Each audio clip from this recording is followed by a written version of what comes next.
Il est le résultat d'un projet de recherche auquel on a participé en tant qu'agence d'urbanisme, projet qui était piloté par Météo France, qui a rassemblé plusieurs labos et qui avait pour but d'améliorer la connaissance sur le confort thermique le jour et les îlots de chaleur urbains la nuit.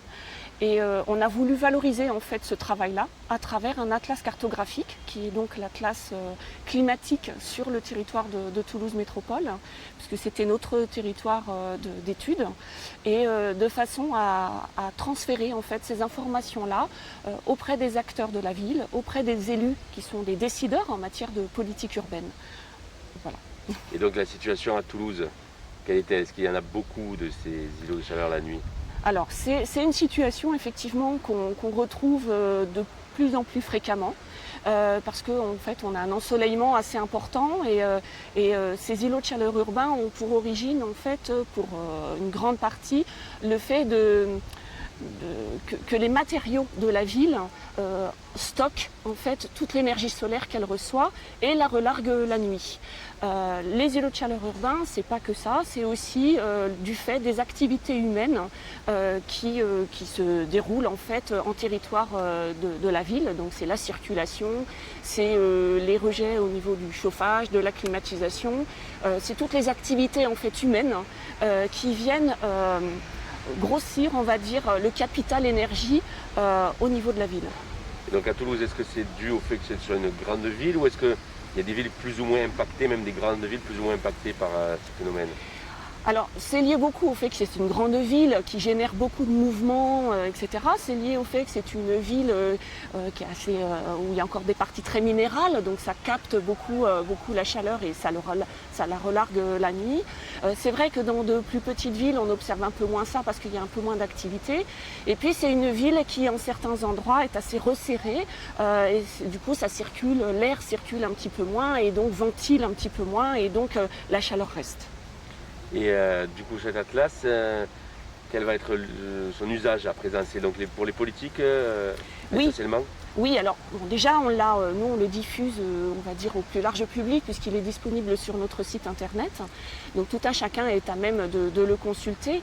On a voulu à travers cet atlas faire aussi des cartes par commune sur le territoire de Toulouse Métropole pour que les acteurs de ces communes puissent s'approprier l'information, voir là où il fait très chaud la nuit, là où il fait un peu moins chaud la nuit, de façon à diriger un petit peu plus leurs actions, leurs réflexions, leurs politiques. Donc en premier chef, on est agence d'urbanisme, on s'adresse aux acteurs de la ville, aux acteurs urbains et aux élus décideurs. Mais tout un chacun est à même de voir où il se trouve dans une zone où il fait très chaud ou moins chaud. Mais peut-être qu'ils n'ont pas attendu l'atlas pour le savoir. Et alors justement, on a parlé des îlots de chaleur, mais est-ce qu'il y a des points plus frais dans Oui, Toulouse? tout à fait. Il y a des points plus frais, on peut en citer deux essentiellement. C'est là où il y a de la végétation. C'est clair que la végétation, notamment les arbres, en apportant de l'ombre, le fait que les feuilles transpirent, elles rejettent de l'eau et donc ça rafraîchit l'air, c'est ce qu'on appelle l'évapotranspiration. Donc plus on va avoir de la végétation, plus on va en fait rafraîchir, aider à rafraîchir l'espace ambiant en fait. Un autre point qui est important, c'est la présence de l'eau. L'eau, en s'évaporant, pareil, rejette de la vapeur d'eau qui va aider à rafraîchir l'air.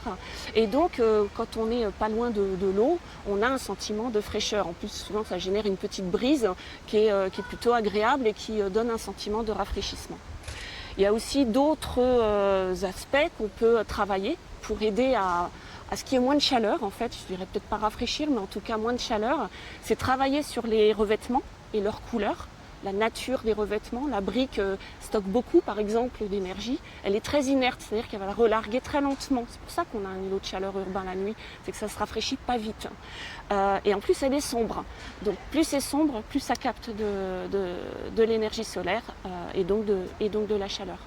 Et puis on peut jouer sur l'organisation des rues, leur orientation, leur largeur, l'organisation des bâtiments entre eux, pour générer en fait un petit peu de ventilation aussi et jouer sur les effets d'ombrage et d'ensoleillement.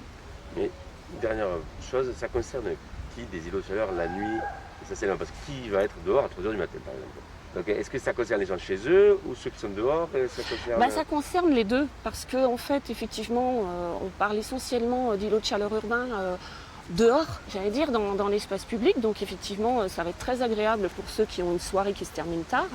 Par contre, forcément, ça rentre aussi un petit peu dans les bâtiments. Ça fait que les bâtiments se refroidissent moins vite. Si les gens veulent faire un peu de ventilation pour rafraîchir leur logement, en fait, ils vont ventiler avec de l'air un peu chaud.